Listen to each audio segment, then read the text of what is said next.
You know him, you love him. He's become a regular on these ships as well. At one point, there was even a cruise dedicated to his band. It was one and done, but we still had a good time, I think. I think we did. Rick and I did, at least. Rick Allen, everybody from Def Leppard. Cool, man. I don't think we'll see another Def Leppard cruise ever again. Do you think, Rick? I hope not. But you come on this one all the time, so you have a good time. You have a good time, right? I do. I think that Def Leppard cruise, we were just really, it was just really unfortunate with the weather, and then of course with the, you know, Joe's. Joe, yeah, but now that's all behind you. I'd love to see another one myself. I think the fans would too. I think it would be awesome if you did. I do.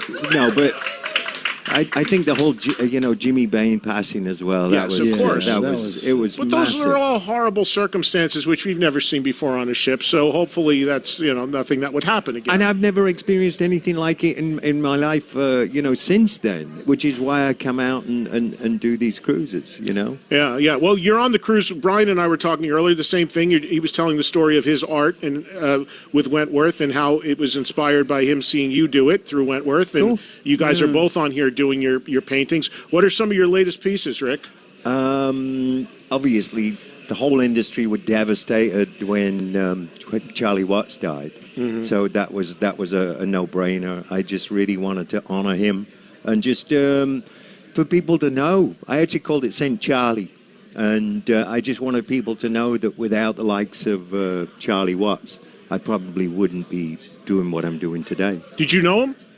I met him a few times, really sweet guy. Yeah. Very comfortable in his own skin, always very complimentary, you know, and he just seemed content. Yeah. It was really cool. You had told me when you sat down that you just came back from England with the guys, the Def Leppard guys getting together. Anything you can share with us as far as what you're working on? We know the tour's coming, but... The tour's coming, and I encourage everybody to get out there, but... No, we just needed to get together. I hadn't seen the guys in like 2 years. Yeah. You know, short of, you know, technology or whatever. But we just needed to get together and just come up with a plan. So have you guys discussed new music? We're always busy with new music. That's a given. And I think in this day and age with technology, it's easier to do that. Yeah. You know, send files to one another. But we've been busy. I think if people are patient, they'll see the fruits of our labor, you know. And you mentioned while we were in the break as well that the tour is happening. The long-awaited stadium tour is a go. For sure. You know, I think hopefully, I know it's great. Finally, people have been holding tickets like 3 years at this point. I think now we're getting to the point where, you know, people can be safe. People can be safe enough. I think the way concerts are being run these days, there's no reason why we can't go forward.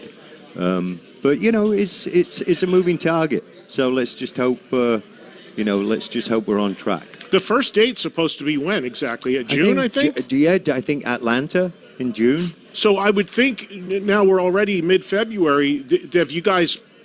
Well, you probably already planned it out twice, right? When it got called off, as far as what you're going to do, staging, how it's all going to work. So is that just everything stays the same until you're ready to roll it, or? We basically just superimposed everything that we've done, all the hard work that we've done to the next year, and you know, this is 2 postponements and third year. So let's hope 3's a charm. Yeah.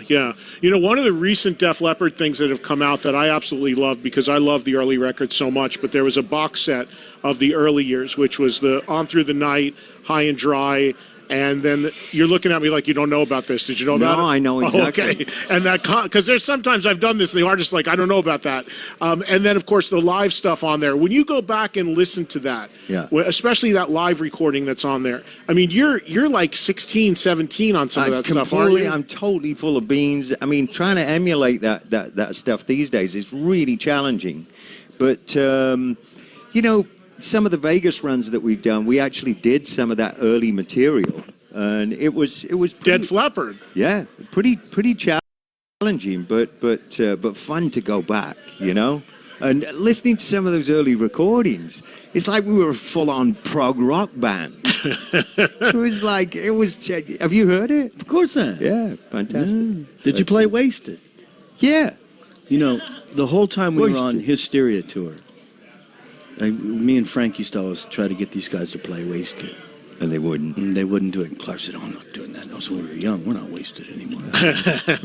Yeah, right. Right. But, yeah, so you did play it. Yeah. Oh, Yeah. fuck. I wonder. Fantastic. Brian, what's your favorite Def Leppard album? Probably Hysteria, because I lived it. You know what I mean? I was there. When they were recording, Rick, Phil, and Steve came down. We were playing in Amsterdam. Oh, that's right. We came and we got on He stage with them at the Paradiso. us, and you know, we shared the same management, and there's a lot of parallels between all of us. We come from small towns. There's 5 of us, 5 of them, similar age, similar kind of music. Hysteria, probably. I mean, you know, I'm a fan. I met Rick. The funny thing is Rick came to Sacramento to play. It was on High and Dry, and me and Frank went to the show, and we had a group called City Kid before Tesla, and we went to see Def Leppard play open for Blackfoot. I saw that in New York. I met Rick out back on the bus, right? Said, "Hey man, you know, I had some smoke, right?" And we smoked this weed together, right? And Rick was a really lovely guy. He said, "If you want to come tomorrow to Oakland, come down." I said, "Okay," right? 4 years later, or 5, whatever it was, Tesla's opening up for Def Leppard in the round. How cool right? is that? And so I was a fan from day one. I'm still a fan. And were you still smoking weed 5 years later with them? No. or you doing shrooms? No. Well, we were in Amsterdam, and we went out for an evening, and we were drinking mushroom tea. Yeah, like you do. And we had a very colorful evening. Yes. Rick got on a motorbike and almost got beat up, and Troy was crying, and Jeff was telling him it's okay. And I was tripping out on those things in Amsterdam. They had these machines with food in them. Like I couldn't. Vending machine? Yeah, I couldn't wrap my head around it. And it was you know, it was many things. We've been together in one way or another for close to 35 years. That's Our crazy. paths have crossed. That's great. And we'll continue to cross. Yeah. Rick, what's your favorite Def Leppard album? Actually, I think because of the recording of it and just the moment in time, I think Slang. Yeah. Really? Yeah, I really like Slang.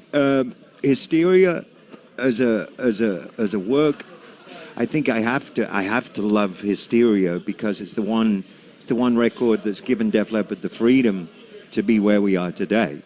But I think as a kind of a one-off, I think Slang was one of those.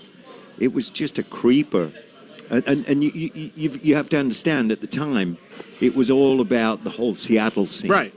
So I think it was a great opportunity for us to just get back to basics. Well, that's a really interesting answer because that's kind of the Def Leppard record that is really very much under the radar in the sense that it was not commercially successful. It was a departure in sound. I think it was Vivian's first record, if I'm not mistaken. I believe so. And Work It Out, I remember, I think was the first single, which Vivian wrote. Yes. But I remember loving that record, and I remember hearing it and thinking it was really, really cool. And it's interesting as someone who's part of the creation of it for you to feel that way because even though it didn't connect commercially because of the times, you stand behind it as a record you really love. Yeah, it was exciting. It was everything that was going on at the time. You know. The whole Seattle scene reminded me of growing up in England and when the whole punk thing hit, you know, the whole Carnaby Street thing hit. It was like these really to-the-point songs, you know, no frills. You tracked that pretty much live too, didn't you? Yeah. Yeah, I know. I love that record as well. We rented a house. They played in Southern. Yeah, it was great. Didn't layer, you know. Yeah, played it was it cool. once, like Yeah. old school. You know, we rented this house in southern Spain and just I was set up in the living room and it ended up sounding great. I really enjoyed just how vibrant, how exciting it was. I like slang a lot. And it's funny because Karabi was on here earlier and we were talking about the record he made with Motley Crue, which came out around the same time, actually, mid-90s. Yeah. And the same exact thing has happened with that record, where that was a maligned record. It was not commercially successful. There were no hits on it. And if you flash forward now, whatever it is, 25, 26 years since that record was made, there are tons of people that talk about the record that Karabi made with Motley, and they love it. Yeah. So time has a really interesting way of changing. We just broke up. Well, you did. Yeah, well, you did. We actually. said we're out of here. You did. Oh, really? Yeah. Yeah, Tesla did. Yeah, Yeah, you did check out. We said we're out of here. But you did. You still Blood did Run music. Cold. I love that song. Yeah. On that album. Isn't that great? Yeah. But Bri, you guys checked out, but you guys still did stuff. You did Soul Motor. Yeah, and Jeff and Tommy Bar 7. did Bar 7. Frank did Moondog Man. Yeah, so you were still doing Troy music. roofed. Yeah. Did he really? Yeah, he was Yeah. a roofer. Yeah. Oh my God. So Do you- whatever you have to do. Yeah, To absolutely. feed your family, you know? No, and you know what? It's true. I wanted to mention that. During COVID, the whole painting thing is the thing that actually kept me sane. Yeah. You know? The book for me kept me sane. Yeah. Because I got really depressed. Yeah, I got super depressed. For like 9 months, I ballooned up. I didn't shave. I didn't cut my hair. I didn't dye my hair. And one day I just woke up and went, get it together, boy. And then I finished the book off, and it was kind of therapeutic for Yep. me. And then it's like you start to see a little bit of light at the end of the tunnel, right? And you go, okay, we'll play. I thought we'd never play again. I thought it was the end of the world. Yeah. Truthfully, It's I thought, crazy. Rick, fuck did it. you paint a lot during COVID? Did you create a lot of paintings? I did, and like I said, it was very therapeutic. It kind of just kept me sane, and it became sort of a family thing. You know, myself, my wife, my youngest, we'd all get in there and paint together. So it was, or it is. It's become something really important in my life. It's really cool. Speaking of your wife, she started a music career not too long ago, right? Well, she's been been doing it playing for a while? Yeah, she's been Great playing since she singer. was about 4 or 5. But I know there was a record that came out not too long ago, a year or two ago, right? Under the Wolf Moon. That was really cool. Actually, I'm going to be playing a few shows with her. I'll be City Winery in DC. I think 21st of March. Okay. And then if people go to Lauren Monroe Live, go check out the link tree. It'll tell you everything that we're up to together. We talked about favorite Def Leppard records. To close this out, on my end, mine is unquestionably High and Dry. Cool. I love that record, top to bottom. It's still my go-to Def Leppard record. And I saw you guys also open for Blackfoot in New York City at the Palladium. Kicked I was their at that ass. show. Did we do High and Dry in its entirety, basically? I don't recall. No, there was stuff from the Not on first that record. tour. Yeah. Yeah, there You was. did that one tour I saw you. Yeah, where we did also side one. Yeah.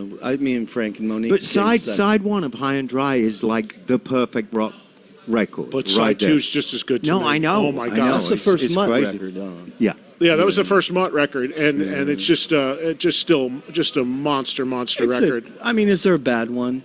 Come on, seriously. Let me think. You better watch your Oh, answer. I know. We've got to be Him careful. create here. a bad record. That would be like saying Brian Wheat made a bad record, for God's sake. Don't- Come on now. We did. What Tesla record is bad in your opinion? Do you want to put me on the spot? Well, you just brought it up. You're the one who brought it up. I'm not a big fan of, and if you ask the guys in the band, we'll all agree that probably Psychotic Supper we feel was our best record. I didn't like Simplicity. Frank didn't like Shock. I thought Shock was great, the one that Phil did. Uh-huh. So that's the thing about being in a band. I think there are things in every record that is good. And then I think there are things you go, oh, God, I wish I didn't do that. Rick, is there a Def Leppard record that's your least favorite? I think over the years, I've just learned to love all of them. And bear in mind, it's not necessarily what I think about the songs or how the songs make me feel. I go back to where I was, Sure. Sort of in terms of, where I was in my life during the making of. It's like a snapshot in time. That's isn't exactly. it? It's exactly. I mean, when you look at Mechanical Resonance or On Through the Night, you can never recreate that again. We did that. That was the first things we ever did, right? and you can never recreate Hysteria again. And you can't recreate Psychotic Supper. Right. They are snapshots of a moment in time of whatever you're going through with five, it's like that. No, five it's guys. it's true. I mean, he knows. Like the thing me and Tommy were talking about, having five guys in a band and a democracy is really hard It work. really is. Like trying to get everybody on the same page. Yeah. Herding cats, as they say. Well, but I'd rather do it with him than anyone else, right? Yeah, of course. well There as you him. go. But I mean, I would join Defleppard if they offered me the job. Uh-oh. Fantastic. Somebody better let You're in Sav there, man. put Sav on notice. Something's going No, on. Sav's not going anywhere. Nah, he's not going anywhere. No. Hey, I got to wrap this because we're going to run out of time here in a second. Anything you want to promote before we go? Rick, anything you want to mention? Really, just the tour. Stadium tour. Yeah, it'd be great to see People everybody can't out wait. there. Oh, you're going to see them. People are chomping at the bit for Motley, Leppard, Joan Jett, Poison. And our art, Eddie. We're here to promote our art. And, well, Here's art, you're talking my to art. the audience around America and Canada. Oh, that's so right. I forgot you're on we're the on radio. TV on You're on the radio. radio. This is radio. So tell the people listening right now around America and Canada where they can see your art who aren't on the ship. You can go to Wentworth Galleries. There you go. And there's like, I think, 12 or 14 across the country. I don't know. They keep growing. Yeah, and they that have- goes for me and me Brian. and Rick both. Paul Stanley's there. Peter Max is there. Cardelloni's still there? Yeah. Yeah. I know he was doing drum Yeah, heads. He was on yeah, but talking me about and Rick that. are the best, too. Yeah. Oh, Where's Christian? Christian, is that Christian's favorite? Christian from Wentworth is right there. Christian, are they your two best artists right here? Today. Of course. We are today. Checks in the mail. Where's his favorite artist today? This very moment. Guys, thank you so much. It's great to see you. Enjoy the rest of the cruise. Thank you so much for coming by. Thank you, everybody, for listening. Thanks, everybody here in the room. Thank you. Listening around the U.S. and Canada.